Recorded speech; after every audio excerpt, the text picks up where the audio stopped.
En Côte d'Ivoire, le prix d'achat Borchamp pour le cacao a été maintenu à 825 francs CFA le kilogramme pour la campagne cacaoyère intermédiaire 2021-2022 qui a démarré le 1er avril 2022. Selon le ministre de l'Agriculture et du Développement rural, Kobena Kwasi Adjoumani, le maintien de ce prix d'achat coûterait près de 60 milliards de francs CFA. Les acteurs de la filière estiment que le prix est donc identique à celui de la campagne principale du 1er octobre au 31 mars qui était en baisse par rapport aux 1000 francs CFA le kilogramme payé lors de la campagne 2020-2021.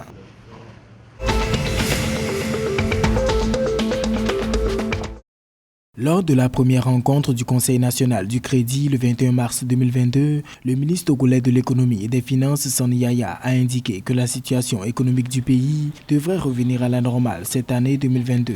Selon lui, le niveau général des prix devrait retrouver ses niveaux d'avant la pandémie dans la plupart des pays au regard des mesures de politique économique prises pour inverser la courbe des prix et désancrer les anticipations d'inflation. Espérant cette normalisation, les autorités togolaises rappellent que les prévisions d'une atténuation du taux d'inflation demeure tout de même incertaine.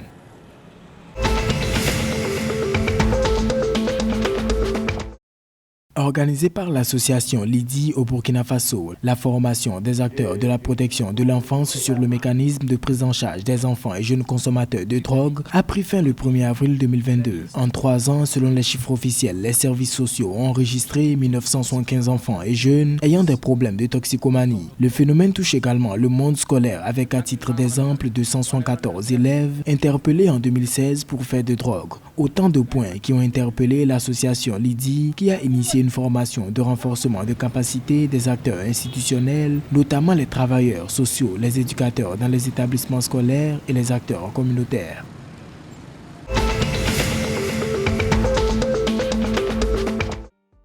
Un état des lieux fait à Dakar lors de l'atelier de validation des projets de test sur le cadre réglementaire de l'industrie financière renseigne que 90% des acteurs de la sous-région qui évoluent dans le secteur du capital investissement dans la zone UMOA ont domicilié leurs sociétés de gestion et leurs fonds hors de la zone communautaire. À cet effet, les acteurs comptent relancer la stratégie de financement au bénéfice des États, du secteur privé et des petites et moyennes entreprises. Ce conclave de Dakar devrait aboutir à des propositions concrètes pour convaincre le gouvernement sur la pertinence des exonérations fiscales souhaitées en Afrique.